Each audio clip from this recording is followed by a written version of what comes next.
दोस्तों, भारत के अंदर आज कई लोग ऐसे हैं जो अपनी इनकम को इस तरह से यूज करते हैं जैसे कल होगी ही नहीं उनके लिए। जब भी उनके पास में पैसा आता है तो बस वो इसी काम में लग जाते हैं कि इसको खर्च कहाँ पर करें, फिर भले ही उस वक्त कोई भी चीज खरीदना उनके लिए जरूरी हो या ना हो।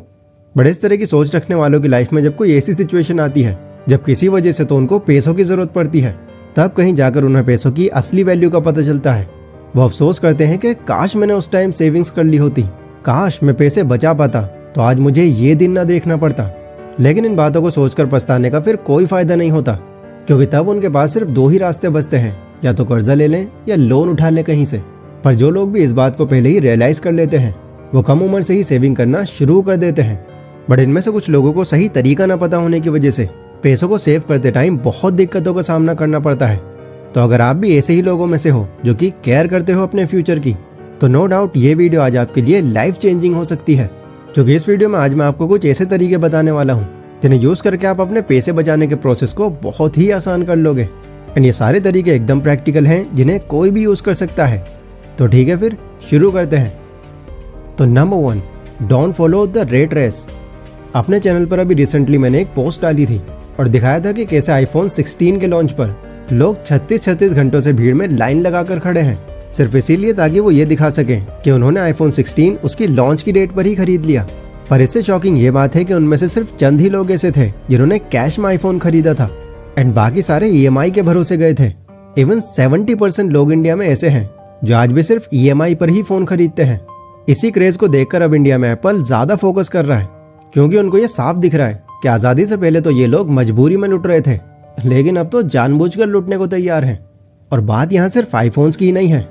आज की इस बढ़ती हुई टेक्नोलॉजी में काफी अलग अलग और यूनिक चीजें इनोवेट हो रही हैं। ऐसी चीजें जिनको देखते ही खरीद लेने का मन करता है, बट हर किसी के पास वो अफोर्ड करने लायक पैसा नहीं होता। तो इसके लिए उनके पास सिर्फ एक ही रास्ता बचता है, उसे EMI पर निकलवा लेना। अब कुछ सालों पहले तक तो ये चीजें फिर भी नॉर्मल थी, बट आजकल तो EMI पर चीजें खरीदने का एक ट्रेंड सा बन चुका है। कई लोग EMI में चीजें बाय करने को हैबिट तक बनाते जा रहे हैं अपनी, जहाँ पर पहले तो वो नॉन स्टॉप चीजें खरीदते हैं और फिर उसके बाद उसकी EMI को बढ़ाते रहते हैं। अब ऐसा करने से उनकी सेविंग्स तो क्या, उनके पास उनकी खुद की इनकम के लाले पड़ जाते हैं। तो ऐसे में एक बेहतर एडवाइस यही है कि किसी भी चीज को देखकर अट्रैक्ट होने से पहले आपको अपने इमोशंस पर कंट्रोल करना होगा।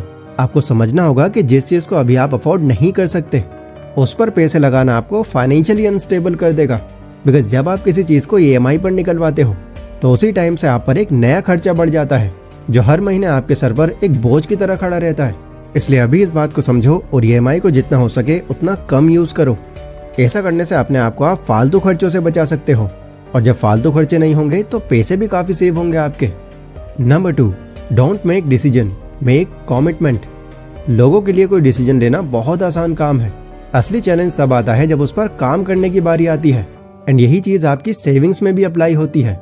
लोग ये सोच तो लेते हैं कि अब कुछ भी हो जाए फालतू खर्च करना बिल्कुल बंद कर दूंगा और आगे पैसे सेव जरूर करूंगा, पर सोचने के बाद भी बहुत कम लोग ऐसे होते हैं जो लंबे टाइम तक इस बात पर टिक पाते हैं। और बाकी लोग तो कुछ ही टाइम बाद ये भी भूल जाते हैं कि उन्होंने कुछ प्रॉमिस भी करा था ऐसा। देन फिर से फजूल खर्च और उसको कॉन्टिन्यूसली बनाकर रखना। अगर आप इस बात को खुद से जोड़कर देख पा रहे हो तो अनफॉर्चुनेटली इसका मतलब आप भी इन्हीं में से एक हो। आप सोचकर फैसला तो कर रहे हो बट इस पर टिकना नहीं चाह रहे, तो इससे आप ये मान सकते हो कि अभी अपने फ्यूचर को लेकर आप सीरियस ही नहीं हो। इसलिए सबसे पहले तो आपको सिर्फ डिसाइड ही नहीं, खुद से कमिटमेंट करनी पड़ेगी कि अपनी सैलरी से इतना पैसा मैं इधर बचाकर जरूर रखूंगा, क्योंकि अभी मैं यंग हूँ और आगे पूरा फ्यूचर पड़ा है मेरे सामने। एंड बुरे टाइम में आगे ये पैसा ही होगा जो मेरे सबसे ज्यादा काम आएगा। पैसा बचाते टाइम अगर अपने माइंड में आप ऐसी बातें लाते हो तो इनडायरेक्टली आपका माइंड ये इंडिकेशन देना शुरू कर देता है कि ये रिस्पॉन्सिबिलिटी है अब आपकी।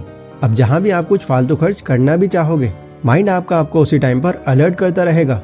एंड इन सिचुएशंस में अगर आपने अपने इमोशंस पर कंट्रोल कर लिया तो यकीन मानना अपने फ्यूचर के लिए आप बहुत पैसा बचा लोगे।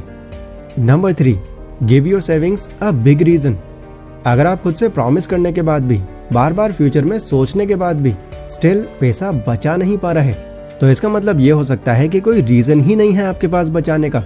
आपने अपने फ्यूचर के लिए कुछ डिसाइड ही नहीं किया।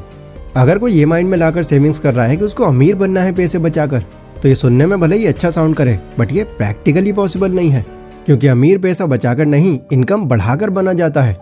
पैसा बचाने का आपके पास कोई स्ट्रॉन्ग रीजन होना चाहिए। आपको इनसे आगे चलकर कोई बिजनेस करना है, कोई प्रॉपर्टी खरीदनी है, आगे बच्चों की एजुकेशन में लगाने हैं। कुछ तो ऐसा बड़ा रीजन हो आपके पास जो आपको फोर्स करे पैसा बचाने को। क्योंकि देखो सिंपल सी बात है, अगर आपको मंजिल का ही पता नहीं होगा तो रास्ते कैसे चुन पाओगे आप। इसलिए सिर्फ कमिटमेंट करने की बजाय जिस तरह किसी दूसरे काम को करने के लिए गोल सेट करते हो आप, वैसे ही आपको यहाँ पर भी एक गोल सेट करना है। तभी आप सही मायनों में बचा सकते हो अपना पैसा। Number 4, don't be an stranger. अगली बड़ी वजह जो हमको रोक देती है पैसा बचाने से, वो ये है कि हमारे पास अपने खुद के पैसों का ही हिसाब नहीं है। हमें खुद नहीं पता कि हमारा पैसा कहाँ कहाँ पर खर्च हो रहा है। भारत में मैक्सिमम लोगों की यही दिक्कत है, वो अपने एक्सपेंसेस को ट्रैक करना जरूरी ही नहीं समझते। उन्हें 10 मिनट यहाँ टाइम लगाना काफी मुश्किल लगता है। एंड इन्हीं लोगों की मंथ एंड में फिर ये शिकायत रहती है कि यार पैसा तो सही कमा रहे हैं बट जाकर आए पता ही नहीं चल रहा, यार कुछ बच ही नहीं पाता। इसलिए जरूरी है कि आप भले ही दिन में सिर्फ 5 मिनट्स निकालो, पर एक डायरी लेकर अपने डेली खर्चों को ट्रैक जरूर करो। एंड मंथ एंड खत्म हो जाने के बाद उसे चेक करो कि आपकी टोटल कमाई में से कितना पैसा आपकी जरूरतों में लगा और कितना आपने ऐसे ही उड़ा दिया। आप शायद ये सोच रहे होंगे कि इससे होगा क्या। देखो ऐसा करने से जब उस डायरी को आप मंथ के लास्ट में लेकर बैठोगे तो महीने भर का पूरा खर्चा आपकी आंखों के सामने होगा। जो जो आपने जरूरत में लगाया वो भी, और जो जो आपने फालतू बहाया वो भी, जिसे देखकर आपके अंदर एक सेल्फ अवेयरनेस आएगी। एंड तब आप नोटिस करना आपका ब्रेन ये सब चीजों से कॉन्शियस हो जाएगा एंड फिर ये आपको फालतू खर्चों से बचने के लिए खुद ही मोटिवेट करेगा। Number 5, don't misuse your credit. Credit card को जब बनाया गया था तो इसका मेन पर्पस ये था कि इसको इमरजेंसी में यूज किया जाए, बट लोग आजकल ईएमआई की तरह ही इसका भी इस्तेमाल अपनी नीड्स को पूरा करने के लिए कर रहे हैं। क्योंकि यहाँ भी उनको ये फ्रीडम होती है कि अगर आपके पास पैसा नहीं भी है तो आप पैसे क्रेडिट कार्ड से लो और जहां मर्जी लगाओ। देखो अब मैं ये नहीं कह रहा कि चीजें खरीदने के लिए क्रेडिट कार्ड का यूज करना गलत है।